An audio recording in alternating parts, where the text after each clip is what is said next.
Hey, what's going on, guys? It's Matt. We're going to do a deck tech for Modern Mill, blue-black. Alright, so starting off with land base, we have 8 swamps, 8 islands, 3 Dimir Guild Gates, 3 Jwar Isle Refuges.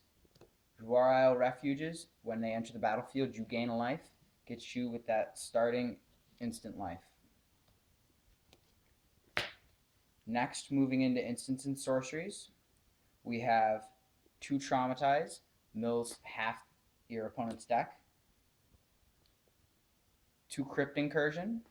Crypt Incursion exiles all creature cards from target opponent's graveyard, and then you can get 3 life for every card exiled like that.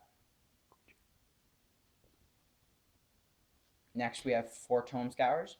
Tome Scours are for 1 blue, and target player mills 5 cards. Next, we have 4 Thought Scours.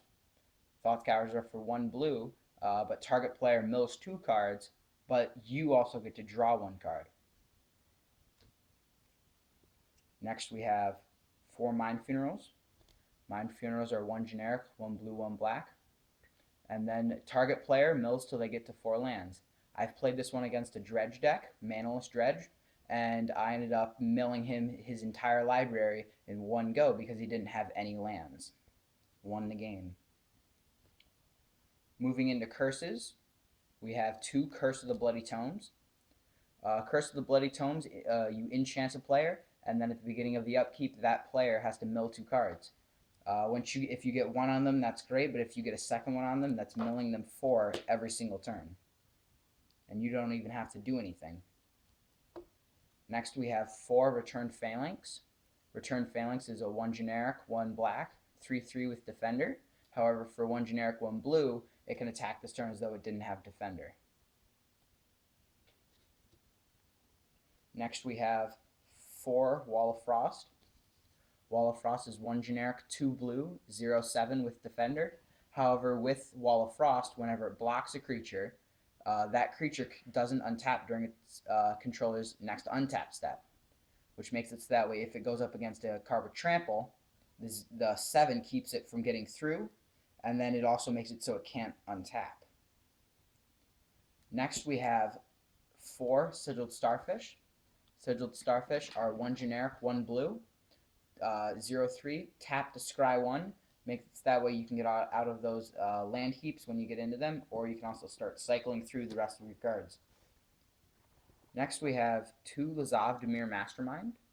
Lazav is a 2 blue, 2 black, 3/3 with hexproof.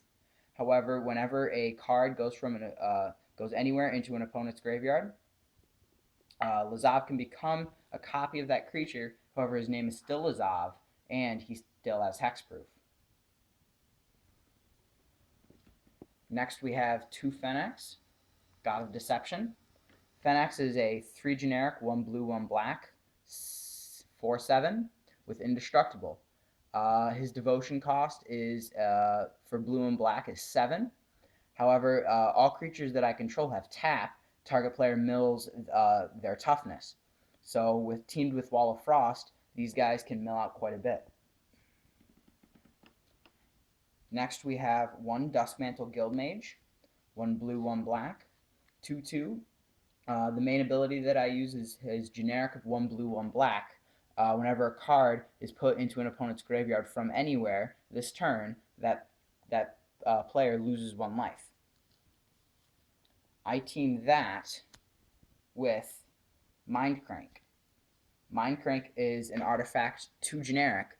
Whenever an opponent loses life, they mill that many cards. So if I can use Mindcrank, I have this out on the field, then I have Duskmantle Guildmage out, and I activate his ability. All I have to do is mill them 1, and it sends them into an instant win combo. They mill a card, and then if they get milled a card, then they lose a life. When they lose a life, they mill a card, lose a life, mill a card. It instantly becomes a combo that's an instant win. Next, moving into Planeswalkers, we have Ashiok, Nightmare Weaver. Ashiok's beautiful because it mills by exile. However, I get to utilize the exiled cards. Its minus X is I can use one of the exiled cards where the X is the converted mana cost. So say they put out say a god got exiled, I can then steal that card and then use it for myself. Next we have Jace, Memory Adept. Jace, his +1 is I draw a card and then they mill a card. His 0 is it just mills someone 10 cards. And his -7 is any number of target players each draws 20 cards. So not only can he mill, he can also draw mill, which is beautiful. Next, moving into the sideboard, we have 2 guilds. There are 3 generic, 1 black, and it exiles target creature, but you get to put a colorless artifact token named gold, and it can be sacrificed for 1 mana of any color. I use guild. I cycle this in for when they've got gods or like say Emrakul, can exile that instantly. Next we have 4 negates. Negates 1 generic, 1 blue, counter target non-creature spell. These are mainly for when I go up against black burn or red burn. Next we have 2 dissolve, 1 generic, 2 blue, counter target spell, and you get to scry.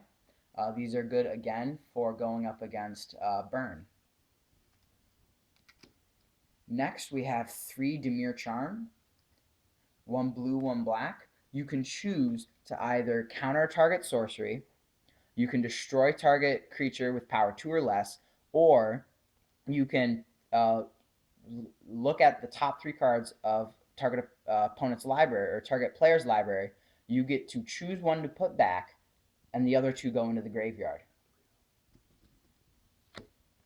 Next, we have Consuming Aberration, 3 generic, 1 blue, 1 black. Consuming Aberration's power and toughness are each equal to the number of cards in target players or in all of your opponent's graveyard. Sorry about that. Whenever you cast a spell, each opponent mills until they hit 1 land. Next, Murkovosk Minddrinker, 3 generic, 1 blue, 1 black, flying. His ability is that whenever he deals combat damage to a player, he basically turns into a Mind Funeral. And he's a 2/4, so he instantly keeps going. Rexiel the Risen Deep, 3 generic, 2 blue, 1 black. Island Walk, Swamp Walk, 5/8. Whenever he deals combat damage to a player, I can take one of the instants or sorceries from that player's graveyard and then use it without paying the mana cost, and then it gets exiled. So it makes it so that way it's very good against cards with flashback. I can use them against them, and then they can't use them because now they get exiled. So that's my Modern Mill deck. I hope you guys enjoyed. If you did, please like it and leave a comment. Thanks.